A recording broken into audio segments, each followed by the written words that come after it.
Welcome everybody, Charley Hogwood with Survival Dispatch Insider here today in the studios. Today we're going to talk a little bit about smartphone survival. It's a topic that should get a little bit more attention. We take our smartphones for granted. We all have iPhones, we have Androids, we have all this fancy technology, and I think we have a tendency sometimes to think that, well, the world's going to end and we won't have access to technology. And until that happens, we decided in this case for the Survival Dispatch Insider magazine for the month of February to talk about tech and survival. And one of the topics within the issue this month is how to use a smartphone to assist you in your daily survival, hiking, keeping track of the family, emergency messaging, broadcasting, all of that kind of stuff. How can we use this technology while we do have it? We may not have it tomorrow, we may not have it 10 minutes from now, but while we do, let's take advantage of it. So I made a list of a number of applications that we can use, some apps that we can keep on our phone and preloaded and ready to go. A lot of times when we get into a situation that we're not ready for, we're not prepared for, then we try to get up to speed. If you're trying to download apps in the middle of an event where you are trying to get information, you're going to have a lot of trouble. You're thinking about other things in the back of your head, you're worried about other stuff going on over here, and you're not really focusing, and now you're trying to deal with technology, which can be frustrating and stubborn, or you've got limited bandwidth and you can't get something to download. So part of being prepared is to actually prepare your technology as well. So a couple of the applications that I like to keep loaded onto my phone, and I'm using, this is an iPhone 11 on here, so I like to start out with something basic as like a compass. Your phone, you can have a compass app and use that to find your way around if you're not carrying a regular compass with you. Not all of us carry a really nice Ranger Silva compass or one of the fancy ones in our pocket all the time. So use your phone as a compass when you're in a place that you're unfamiliar with, you don't know which way is north, maybe you can't see the sky, whatever it is, use the application for a compass. Now, there'll be a lot of compass apps that are out there. They're probably all going to be for free. Keep in mind that a lot of times if an app is free and you're not paying for it, you might be the product. So be very careful with the information that you offer up in order to secure an app for your phone. Sometimes it's always data mining from you, but a compass is one of those. The other one to have that's a no-brainer is a flashlight. Have a flashlight app on your phone. Now, flashlight apps can actually be really notorious for information grabbing. So if you'll at least get comfortable on your phone with how can I quickly, in the fewest amount of clicks and swipes on my phone, start just the flashlight app that's already built in. So you may not even have to download an app for that, but be familiar with how to get to it. If it requires an icon on your screen, then put that on the front screen, very handy, where you can swipe up, unlock your phone, click on that button, and you have a flashlight. The other one is a camera. A camera comes in super handy because something goes wrong, you can immediately start taking pictures of it, of where you are. It could be for reference back later on. It could be for if it was a car accident or an injury, or you don't know how to deal with an injury perhaps. Snap a picture of it, text it to somebody else who might know. They can now look at it as if they were there and they can say, okay, here's what you've got going on.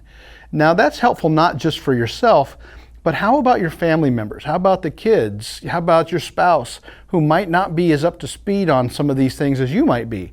So if you've got kids that are out, with their friends and all of a sudden something goes wrong and they're having trouble explaining it, say, hey, snap me a picture, text it to me, let me see what you've got going on, and now I can maybe help walk you through that. It could be how to fix something on a car, how to fix a flat tire, how to fix an injury, a broken bone, how to build a splint for an injury.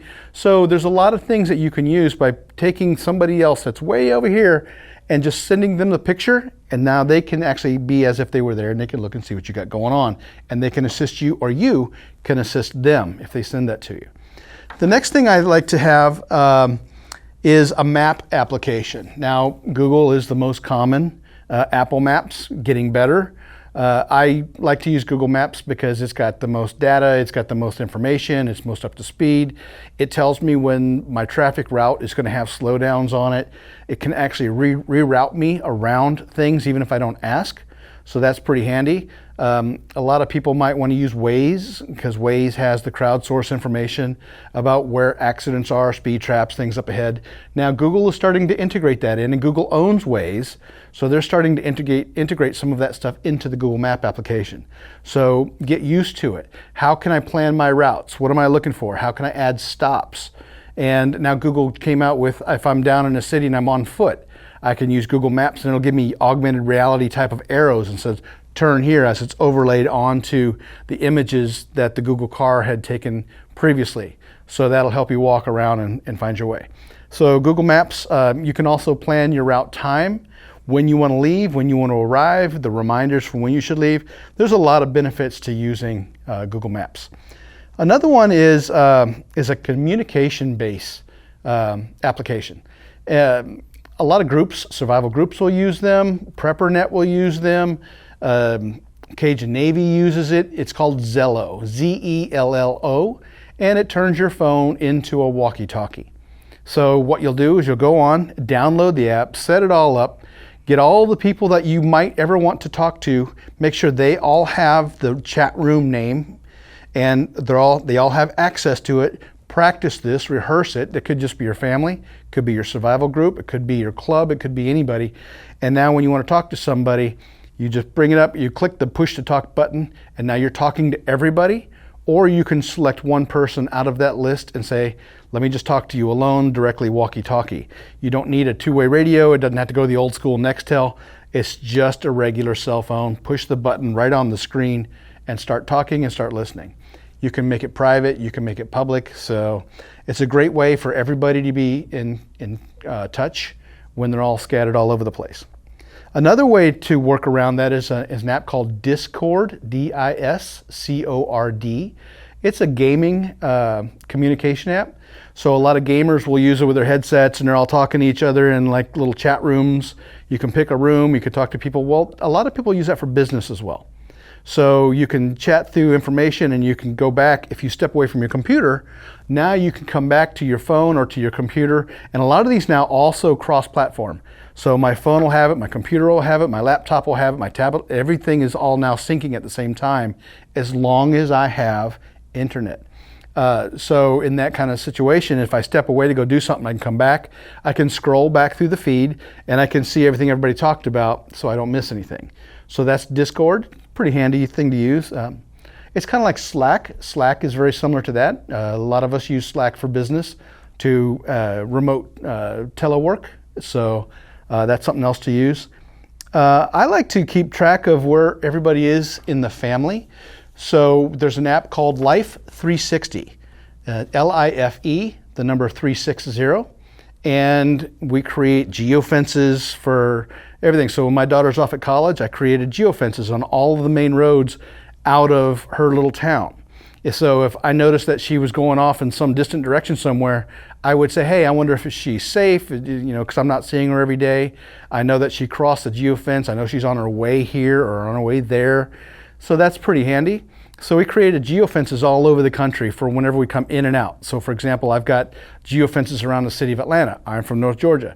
I know that when somebody passes through the South Atlanta geofence, now they're approaching Atlanta, and then when they pass out of the North geofence, they're coming back out of Atlanta. So now I kind of have a feel for where they are every day. And it also has driver characteristics. So if you had sudden stops or there was an accident, it should trigger my app and give me a notification, hey, there may have been an accident or incident with whoever that driver was. So that's pretty handy when you've got kids, teenagers, smaller children at the mall. If they got away from the geofence that you just popped up around the mall, then you could say, hey, why is my kid leaving the mall when they're supposed to be there today? So that's a pretty handy app. There's another one that if you were to experience a disaster in your area and you might need help, or your family, it could be your parents, it could be extended family, maybe not prepared, who got stuck in a storm. It's called CrowdSource Rescue. Now, CrowdSource Rescue is an app that you already have it loaded on your phone, you're already squared away and signed in, and remember, there's two kinds of events. There's no notice events and there's notice events. So if we had the notice of event like a hurricane, we get our app up, we'd say, okay, we're in a flood zone, we could be subject to a storm surge, I don't want to get stuck in my attic, or now the water's rising, I am getting to my attic. If I hit CrowdSource Rescue Me, then it's going to send out an alert. Groups like the Cajun Navy would use that, and then they could process those requests for help, and they could send a boat to help you. So you can also be a helper on that. And it's all geotagged. So if I get an alert on my phone that says somebody near you has requested a CrowdSource rescue, I would get the alert and I could go assist that person. There's a little bit of a vetting process, which is good for that kind of thing, but it's an interesting app. It's a good app to use. It got a lot of use during the last few hurricanes that we had on the East Coast. My favorite weather app, I would say, is Dark Sky, which is a hyperlocal weather app. It knows exactly where I am. It tells me to the minute that you're going to have rain starting in the next 2 minutes. Rain is going to be stopping in the next 10 minutes. So it really tells me what's going on around me. It's got forecasting. It's got down to the hour, to the minute. It's got mapping for all of the National Weather Radar composites all put together, so you can see everything right there. So, and every morning I get an alert, here's what the weather's going to be today. I don't have all the advertising, I don't have all that stuff, the banners that get in the way of the normal commercial news weather apps, which, that's no fun when you're trying to see what the weather is and you're getting legal announcements and everything else. So I like Dark Sky. There's another one that runs off of the 911 system, and it's called Swift 911 Public. So there's a government version of that, and then there's a public version. So Swift 911, that's SWIFT 911, it knows where you are. You register in that community. So my county sends out, like we just had snow 2 days ago in North Georgia. It was a lot bigger storm than we expected. We thought we were going to get a dusting. Well, it tells me, okay, this is what's going on, and I get all the alerts, kind of like a reverse 911 kind of system. A lot of great information that comes out of that, and they don't overuse it. If I get a Swift 911 alert, I know it's something to pay attention to. As far as messaging apps, there's a couple of them. The one I prefer is called Signal. Signal is an encrypted app that lets me have an encrypted communication between me and whoever else I want. I can invite them to the application, and everything is encrypted from my side to their side, from there back to me. If they're not on the Signal app, then it could be that I'm going to get a notice that'll say they're not actually on your Signal encryption. So I'll know about that. So if they're not on the encryption, I'll get that heads up, and maybe I don't want to text something for that.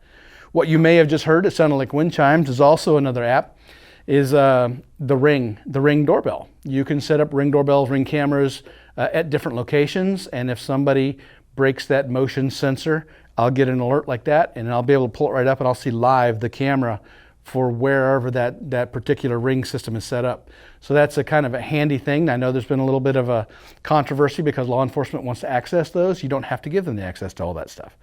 But it does help when somebody breaks that beam and I see them on the property, and it's pretty dependable. If the camera's too close to a roadway, all I've got to do is do the internal settings so that the camera's not detecting something out too far away, and I get less false alarms for that. So it's pretty handy. So those are a few of my favorite apps for the phone. Now the other side of smartphone survival is because these things hold a tremendous amount of data, and I can upload all kinds of survival manuals, books, documents, links, videos, all kinds of things I can save to my phone. And this becomes now a survival library. So in one phone, I can hold a whole room full of books and documents, and I can use that as reference. So if I get somewhere and I still have my Wi-Fi, great, but if I don't and I have the document saved locally to my phone or tablet, all I've got to do now is open it up and say, I forgot how to purify water. What do I do first? Do I filter it or do I treat it? Is this water okay for me to drink? Let me refresh one of those perishable skills of information. So that's why I'll have a bunch of stuff loaded on the phone. And because these phones are biometrically protected, people aren't digging in there. Now I will say, I have a toddler who can open up my biometrically locked encrypted phone. So there's that. But smartphone survival, very handy. It's technology. Use it while you got it. Take great advantage of it. And don't keep it to yourself. Everybody in the family, whoever has a phone, whether it's the kids, the spouse, the grandparents, all of that. Give them the opportunity, help them set it up. Let them use it. So this month in Tech in Survival for the Survival Dispatch Insider Magazine, the Fort issue for kids in survival, we actually presented a mission for the kids to use smartphones and some of the tech to teach them how to make phone calls, how to pull up a map app, how to navigate, how to use the compass, how to use walkie-talkies, how to use a flashlight to signal.